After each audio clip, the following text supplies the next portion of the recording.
साथियों RRB technician के exam में समय अब बहुत कम है और इस कम समय में संपूर्ण विज्ञान का संपूर्ण रिवीजन करने के लिए एक सुपर फास्ट क्विक रिवीजन वाली क्लास में आपके लिए लेकर आ गया हूं। क्योंकि समय साथियों वाकई में कम है और इसलिए इन प्रश्नों को मैंने वन लाइनर में साथियों रखा है। तो आप सभी लोग इन सभी के सभी सवालों को देखिए, इनको तैयार कीजिए, क्योंकि आपको अपनी शिफ्ट में साथियों यहां से प्रश्न 100% देखने को मिलेगा। तो साथियों सुपर फास्ट तरीके से इस क्लास को हम लोग खत्म करेंगे। पहला सवाल है करके द्रव्यमान का मात्रक क्या होता है। तो साथियों किलोग्राम यानी कि केजी ये द्रव्यमान का मात्रक है। समय का अगर मात्रक पूछे तो सेकंड आपको बताना है। लंबाई का अगर मात्रक आपसे पूछे तो मीटर आपको बताना है। और विद्युत धारा का मात्रक अगर आपसे पूछे तो एम्पियर बताना है, यानी कि इलेक्ट्रिक करंट का मात्रक एम्पियर आपको बताना है। साथियों मैंने टॉपिक वाइज यहां पर क्वेश्चंस लिए हैं, ठीक है ना। तो ताप का मात्रक आप लोग ध्यान रखेंगे केल्विन होता है। अगर आपसे पूछे पदार्थ की मात्रा यानी कि क्वांटिटी ऑफ मैटर का मात्रक क्या होगा तो आपको मोल बताना है। और अगर आपसे पूछा जाए ज्योति तीव्रता का मात्रक क्या होगा तो आपको साथियों कैंडेला बताना है,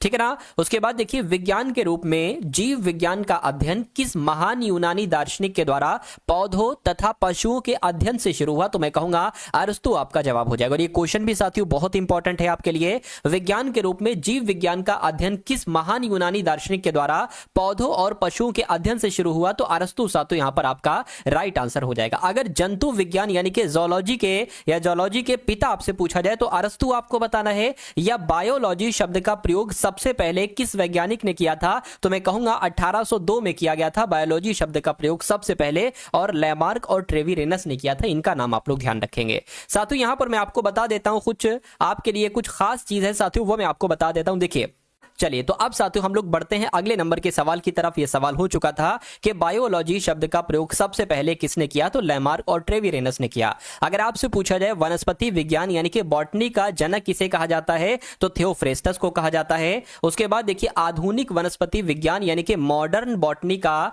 जनक किसे कहा जाता है तो कार्ल लिनियस को कहा जाता है। क्या कार्ल लिनियस को साथियों आधुनिक वनस्पति विज्ञान का जनक कहा जाता है। अगर आपसे पूछा जाए वर्गीकी यानी कि टैक्सोनॉमी का जनक किसे कहा जाता है तो कार्ल लिनियस को ही साथियों वर्गीकी का जनक यानी कि टैक्सोनॉमी का जनक कहा जाता है। साथियों ये सवाल आपके आते हैं, हर एक एग्जाम में इस टाइप के सवाल आते हैं और बच्चा साथियों इनको गलत करके आ जाता है और यही उसकी सबसे बड़ी गलती होती है।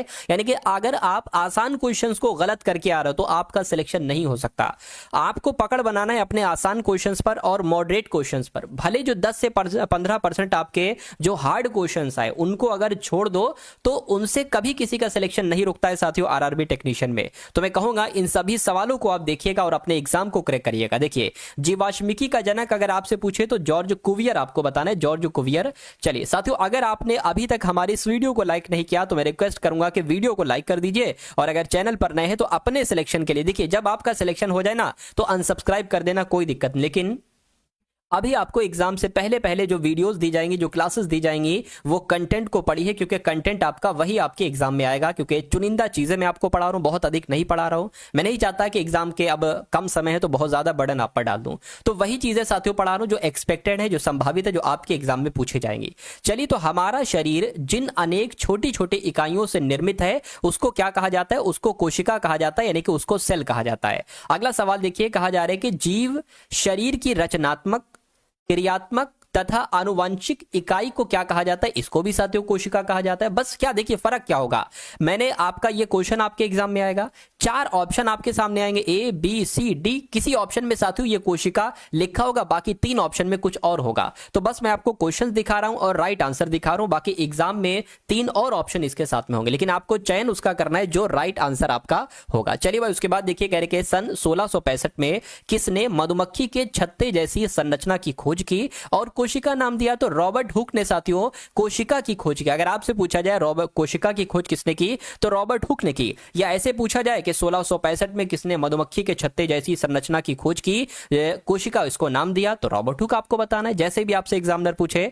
उसके बाद देखिए लार ग्रंथियां, जठर ग्रंथियां, यकृत, अग्न्याशय व आंत्रिय ग्रंथियां, ये किस प्रकार की ग्रंथियां तो मैं कहूंगा ये पाचन ग्रंथियां, ये सभी ग्रंथियां पाचन का काम करती हैं। चलिए भाई यानी कि मानव शरीर की सबसे बड़ी ग्रंथि कौन सी होती है? तो मैं कहूंगा यकृत यानी कि लीवर, ये मानव की सबसे बड़ी ग्रंथि कहलाई जाती है। और पाचन तंत्र से संबंधित कौन सी पाचन ग्रंथि उदर गुहा में डायाफ्राम के पीछे स्थित होती है, वह आमाशय के कुछ भाग को ढके रहती है, तो उसको यकृत कहा जाता है। यह भी अच्छा सवाल है, आपसे एग्जाम में पूछा जा सकता है। उसके बाद देखिए साथियों, कहा जा रहा है कि किस पाचन ग्रंथि के द्वारा पित्त रस का श्रावण होता है? तो मैं कहूंगा यकृत आपका राइट आंसर हो जाएगा। यानी कि यकृत की अगर बात करते हैं साथियों, इस ग्रंथि के द्वारा पित्त रस का श्रावण होता है। यकृत से निकलने वाला पित्त रस कहां जमा होता है? तो मैं कहूंगा पित्त रस साथियों पित्ताशय में जमा होता है, जो यकृत से निकलता है। कौन सा पाचन रस भोजन को अम्लीय से क्षारीय बनाता है? तो जो पित्त रस होना, पित्त रस साथियों, ये भोजन को अम्लीय से क्षारीय बना देता है। अब उसके बाद देखिए, किसी विशेष दिशा में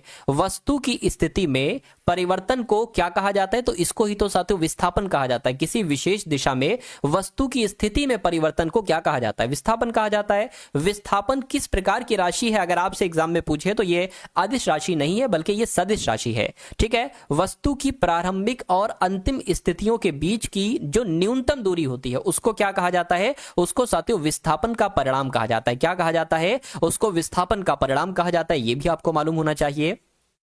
यानी कि किसी वस्तु की प्रारंभिक व अंतिम स्थितियों के बीच की अल्पतम दूरी को विस्थापन कहते हैं। बिल्कुल सही। न्यूटन के गति के किस नियम के अनुसार प्रत्येक वस्तु अपनी एक समान गति की अवस्था अथवा विराम अवस्था में तब तक बनी रहती है जब तक कि उस पर कोई बाह्य बल ना लगाया जाए? तो ये आपसे पूछा जाएगा ये कौन सा नियम है? तो गति का प्रथम नियम ये कह रहा है। यानी कि न्यूटन के गति के प्रथम नियम के अनुसार प्रत्येक वस्तु अपनी एक समान गति की अवस्था में है अथवा विराम अवस्था में तब तक बनी रहती जब तक कि उस पर कोई बाह्य बल ना लगाया जाए। देखिए, अगर कोई वस्तु रुकी हुई अवस्था में है तो वो रुकी हुई अवस्था में ही रहेगी।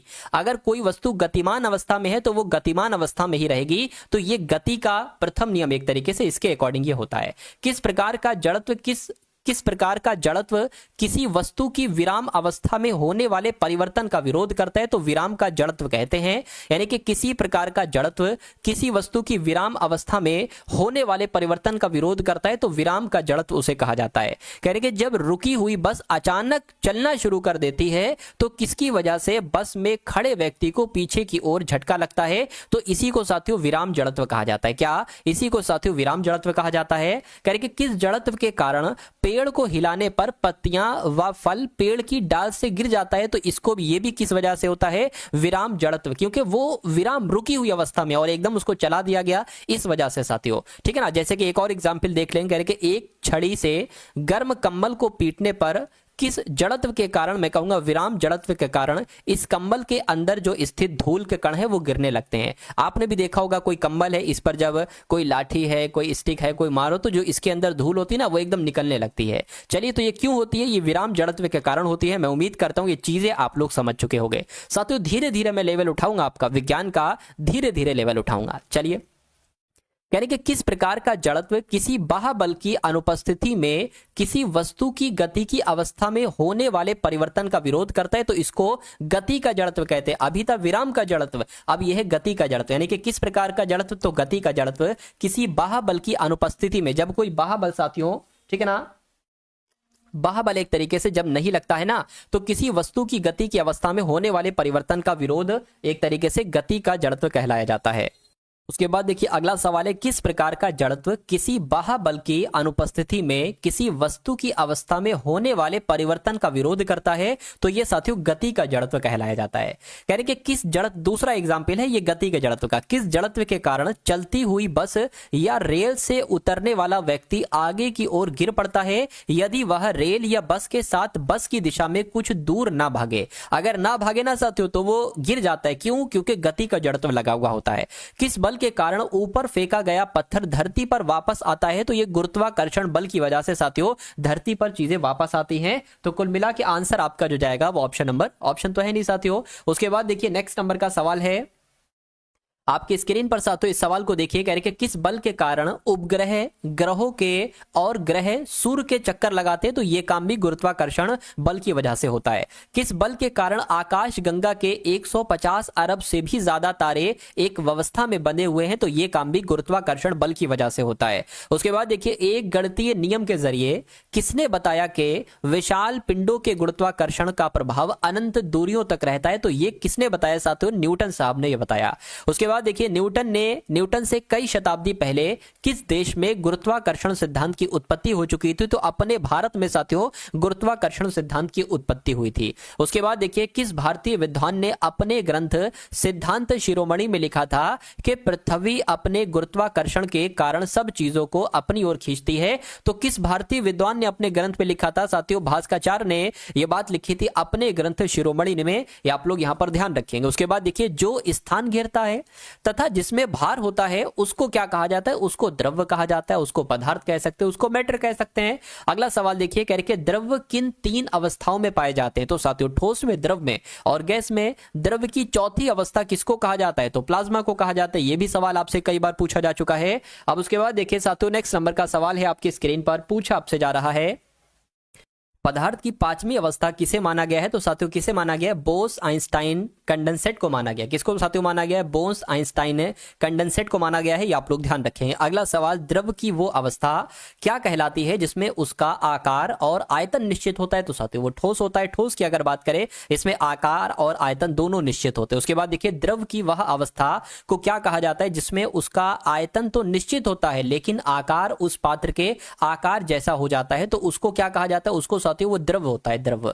ठीक है ना। उसके बाद कह देखिए इस द्रव में और इस द्रव में फर्क है। ठीक है, द्रव की वो अवस्था क्या कहलाई जाती है जिसमें उसका आयतन, यह है लिक्विड वाला, क्या ये लिक्विड वाला है, और ये द्रव तीन प्रकार के, ठोस, द्रव, गैस, तो इसके अंतर्गत तीनों आ जाएंगे द्रव के अंतर्गत। और इसके अंतर्गत साथियों क्या आएगा? लिक्विड आएगा सिर्फ। क्या कह रहे हैं देखिए, द्रव की वो अवस्था क्या कहलाती है जिसमें उसका आयतन तथा आकार निश्चित नहीं होते लेकिन वे उस पात्र के आयतन व आकार के जैसा हो जाता है, उसको साथियों गैस कहते हैं। देखिए गैस को आप कंप्रेस भी कर सकते हो, छोटा भी कर सकते। छोटा का मतलब यह है कि इसको कंप्रेस कर सकते हो और जिस आयतन की चीज में गैस को डालोगे ना तो वो उसी प्रकार का हो जाएगा। तो यही कह रहे हैं कि इसका ना तो आयतन निश्चित होता है ना आकार निश्चित होता है, जिस सांचे में डाला जाएगी वैसे उसमें कंफर्टेबल हो जाती है। उसके बाद देखिए परमाणु की संरचना के बारे में सबसे पहले किसने 1808 में अपना सिद्धांत दिया और परमाणु को अविभाज्य बताया? तो जॉन डाल्टन ने परमाणु को अविभाज्य बताया और 1808 में अपना सिद्धांत दिया साथियों, ये आप लोग ध्यान रखेंगे। चलिए अब उसके बाद देखिए सर्वप्रथम किसने सुझाव दिया कि परमाणु विभाज्य है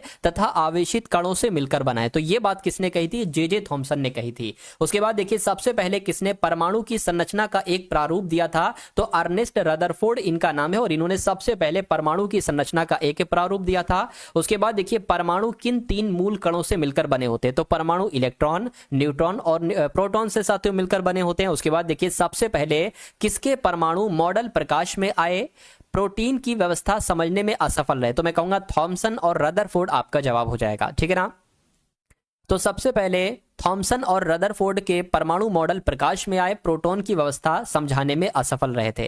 किस डेनिश भौतिक विज्ञानी ने रदरफोर्ड के नाभिकीय मॉडल के दोषों को प्लांक के क्वांटम सिद्धांत की सहायता से दूर किया? तो साथियों किस डेनिश भौतिकी विज्ञानी की बात चल रही है? नील्स बोर की बात चल रही है। उसके बाद देखिए विश्व का विशालतम जंतु कौन सा है? तो नीली व्हेल जो है ना, नीली व्हेल साथियों यह विश्व का सबसे विशालतम जंतु है। नीली व्हेल की लंबाई कितने मीटर होती है? तो साथियों 30 मीटर होती है इसकी लंबाई। सबसे बड़ा स्तनी कौन सा है? तो नीली व्हेल की अगर बात करें सबसे बड़ा स्तनी है। सबसे विशालकाय स्तनी कौन सा है? तो हाथी है। और सबसे बड़ा सर्प कौन सा है? तो साथियों अजगर है। ठीक है ना। ये सभी के सभी वन लाइनर चीजें जो मैं आपको बता रहा हूं क्वेश्चन से, ये आपको साथियों ध्यान रखना है। सबसे बड़ी मछली की अगर बात करें तो रिनोडॉन टाइपस की अगर बात करें तो ये सबसे बड़ी मछली है। और सबसे पुराना प्राइमेट कौन सा है? तो लीमर सबसे पुराना प्राइमेट है। सबसे बड़ा मोलस्क कौन सा है? तो साथियों ज्वाइंट स्क्विड क्या है? सबसे बड़ा मोलस्क है। सबसे पुराना ऑर्थोपोड कौन सा है? तो पेरीपेटस की अगर बात करें ये सबसे पुराना ऑर्थोपोड है। उसके बाद देखिए सबसे बड़े सिलेंट्रेट कौन सा है? तो साइनिया व जेलीफिश की अगर बात करें ये सबसे बड़े सिलेंट्रेट है। उसके बाद देखिए सबसे पुराना स्तनी कौन सा है? तो एकिडना है। सबसे बड़ा स्थलीय पक्षी कौन सा है? तो शुतुरमुर्ग है। सबसे बड़ा अंडा किसका होता है? तो शुतुरमुर्ग का होता है। सबसे पुराना कपी कौन सा है? तो गिब्बन है। और विश्व में सबसे विषैला सर्प की अगर बात करें तो पेनिनसुलर टाइगर सर्प है जो ऑस्ट्रेलिया में पाया जाता है। सबसे लंबा आवृत बीजी पौधा कौन सा है? तो यूकेलिप्टिस है। विश्व का सबसे छोटा पुष्पीय पौधा कौन सा है? तो वोल्फिया है। और सबसे बड़ा फूल कौन सा है? तो रिफ्लेशिया है। उसके बाद देखिए नेक्स्ट नंबर के क्वेश्चन है, सबसे छोटे बीज किस पादप के होते हैं? तो आर्किड्स के होते हैं। किसके साथियों? आर्किड्स के होते हैं। उसके बाद देखिए सबसे बड़ा फल किस पादप का होता है? तो लोडोरिसिया का, जो एक तरीके से सबसे बड़ा जो होता है ना, ये सबसे बड़ा साथियों फल होता है किस पादप का? तो लोडोरिसिया का। उसके बाद देखिए मानव शरीर में अस्थियों की कुल संख्या कितनी होती है, तो 206 होती है। मानव शरीर में सबसे छोटी अस्थि की अगर बात करें तो कौन सी है, तो साथियों स्टेपीज है। कौन सी है, स्टेपीज है, ये भी आप लोग ध्यान रखेंगे। सबसे छोटी अस्थि स्टेपीज ये कहां पर पाई जाती है, ये कान में पाई जाती है, यानी कि कर्ण में पाई जाती है और मध्य में पाई जाती है, मतलब कान के मध्य वाले भाग में। मानव शरीर में सबसे लंबी अस्थि कौन सी है, तो फीमर है। मानव शरीर में सबसे लंबी अस्थि फीमर ये कहां पर पाई जाती है, तो ये जांघ में पाई जाती है, जंघा भी कहते हैं। मानव शरीर में कशेरुकाओं की कुल संख्या कितनी होती है, तो साथियों 33 होती है। ये भी आप लोगों को याद रखना है। चलिए भाई, किस प्रकार के कार्बनिक यौगिक शरीर की सामान्य वृद्धि तथा रोगों से रक्षा के लिए आवश्यक होते हैं, तो विटामिन होते हैं। किस प्रकार के कार्बनिक यौगिकों का ऊर्जा स्रोत के रूप में कोई महत्व नहीं है, लेकिन शरीर के विभिन्न उपापचयी प्रक्रमों पर वे नियंत्रण रखते हैं। तो किसकी बात चल रही है, विटामिन की बात चल रही है। विटामिन से ऊर्जा नहीं मिलती है साथियों, ठीक है, लेकिन शरीर के विभिन्न उपापचयी प्रक्रमों पर यह नियंत्रण करते हैं। उसके बाद देखिए विटामिन को इनकी घुलनशीलता के आधार पर किन दो भागों में विभाजित किया गया है, तो जल में घुलनशील विटामिन और वसा में घुलनशील विटामिन, तो ये भी आप लोग ध्यान रखेंगे। जल में घुलनशील विटामिन कौन कौन से हैं, तो जल में घुलनशील विटामिन विटामिन बी और विटामिन सी हैं। जबकि अगर बात करते हैं कि वसा में कौन कौन से घुलनशील विटामिन है, तो कीड़ा आप लोग ध्यान रखेंगे, यानी कि विटामिन के, विटामिन ई और विटामिन डी और साथियों विटामिन ए, ठीक है ना। चलिए अब उसके बाद देखिए नेक्स्ट नंबर का सवाल है, विटामिन ए का रासायनिक नाम क्या है, तो रेटिनॉल विटामिन ए का रासायनिक नाम है। साथियों पूरी विज्ञान के जो सबसे अहम, जो सबसे महत्वपूर्ण टॉपिक हैं, उन सभी टॉपिक्स के जो सबसे इंपॉर्टेंट क्वेश्चन है साथियों, उनको इस वीडियो में कवर अप किया गया। तो आप इस वीडियो को बहुत अच्छे तरीके से देखिए, और मैं कहूंगा अब जो वीडियो आए, क्या अब जो साथियों वीडियो आए आरआरबी टेक्नीशियन के लिए, उसको भी आप जरूर देखा करिए, क्योंकि एक एक क्लास में साथियों मैं क्या ले लेता हूं, पूरी विज्ञान को ले लेता हूं क्वेश्चन इंपॉर्टेंट, करंट अफेयर के भी उसी में क्वेश्चंस होते हैं, रीजनिंग के भी, मैथ के भी। तो एक जो मॉडल पेपर वाली साथियों डेली आपकी वीडियो आती है ना, उसको जरूर लिया करिए। चलिए, विटामिन ए की कमी से कौन सा रोग उत्पन्न होता है, तो रतौंधी विटामिन ए की कमी से होती है। संक्रमण का शिकार होना, संक्रमण का खतरा बढ़ जाना विटामिन ए की कमी से, और त्वचा में परिवर्तन भी विटामिन ए की कमी से ही आते हैं। विटामिन ए के मुख्य स्रोत कौन कौन से हैं, यानी कि विटामिन ए आप कैसे ले सकते हैं, तो दूध से, घी से, मक्खन से, टमाटर से, पीले फल से, सब्जियों से, मछली के तेल से और अंडे की जर्दी से। विटामिन बी का रासायनिक नाम क्या है, तो विटामिन बी का रासायनिक नाम थायमिन है। विटामिन बी1 की कमी से कौन सा रोग हो जाता है, तो बेरी रोग हो जाता है। विटामिन बी1 आप कहां कहां से प्राप्त कर सकते हैं, तो मूंगफली से, तिल से, गेहूं से, दाल से, चावल से, खमीर से और सूखी मिर्च में भी विटामिन बी1 पाया जाता है। विटामिन बी2 का रासायनिक नाम क्या है, केमिकल नाम क्या है साथियों, तो आप लोग ध्यान रखेंगे राइबोफ्लेविन है। क्या, राइबोफ्लेविन विटामिन बी2 का रासायनिक नाम है। अगला सवाल देखिए, मानव शरीर में रुधिर की मात्रा कितनी होती है, ये आपसे पूछा जा रहा है। तो तकरीबन 5.5 लीटर से लेकर 6.5 लीटर तक साथियों क्या होती है, मानव में रुधिर की मात्रा होती है।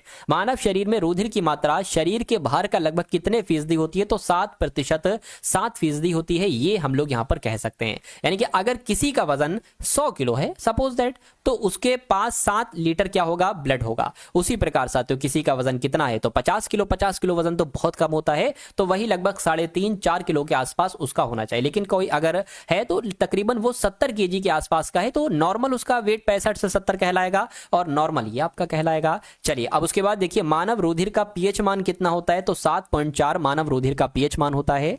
पुरुषों में महिलाओं की अपेक्षा कितना अधिक रुधिर होता है, तो 1 नहीं बल्कि आधा लीटर, ये लिखा हुआ 1/2 आधा लीटर अधिक होता है। रुधिर किनसे मिलकर बना होता है, तो प्लाज्मा और रुधिर कणिकाओं से मिलकर बना होता है। रुधिर का तरल यानी द्रव भाग क्या कहलाया जाता है, तो इसको प्लाज्मा कहते हैं। रुधिर के, ब्लड के तरल, ठीक है, यानी कि जो द्रव है एक तरीके से, उसको कहा जाता है प्लाज्मा। रुधिर में कितना प्लाज्मा होता है, तो 60% प्लाज्मा होता है, ये भी आप लोग ध्यान रखेंगे। रुधिर के किस भाग में 90% जल, 90% जल और 10% अन्य पदार्थ यानी कि कार्बनिक पदार्थ और अकार्बनिक पदार्थ होते हैं। तो रुधिर के किस भाग में, मैं कहूंगा प्लाज्मा वाले भाग में। रुधिर के किस भाग में प्रतिरक्षी पदार्थ भी पाए जाते हैं, तो प्लाज्मा में साथियों एंटीबॉडीज होती हैं, यानी कि प्रतिरक्षी पदार्थ होते हैं। रुधिर में रुधिर कणिकाओं की हिस्सेदारी कितनी होती है, तो 40% होती है। रुधिर के किस भाग को रुधिर का कोशिकीय भाग कहते हैं, तो रुधिर कणिकाओं को कहा जाता है। रुधिर कणिकाएं कितने प्रकार की होती हैं, तो 3 प्रकार की होती हैं, लाल, सफेद और प्लेटलेट्स। अब उसके बाद देखिए लाल रुधिर कणिकाओं में उपस्थिति किस लाल वर्णक के कारण ही रुधिर का रंग लाल होता है, तो मैं कहूंगा हीमोग्लोबिन की वजह से रुधिर का रंग लाल होता है। अब उसके बाद देखिए साथियों नेक्स्ट नंबर का सवाल है आपके स्क्रीन पर। यहां पर अगर बात करते हैं कोशिका का उसके वातावरण के मध्य गैसों के आदान प्रदान को क्या कहा जाता है, तो श्वसन कहा जाता है। ऑक्सीकारक व ऊर्जा प्रदान करने वाली किस प्रक्रिया में जटिल कार्बनिक यौगिकों के टूटने से सरल कार्बनिक यौगिक बनते हैं, तो यहां पर भी श्वसन आपका राइट आंसर हो जाएगा। श्वसन प्रक्रिया जिन अंगों द्वारा पूरी होती है उन्हें क्या कहा जाता है, तो उन्हें श्वसन अंग कहा जाता है।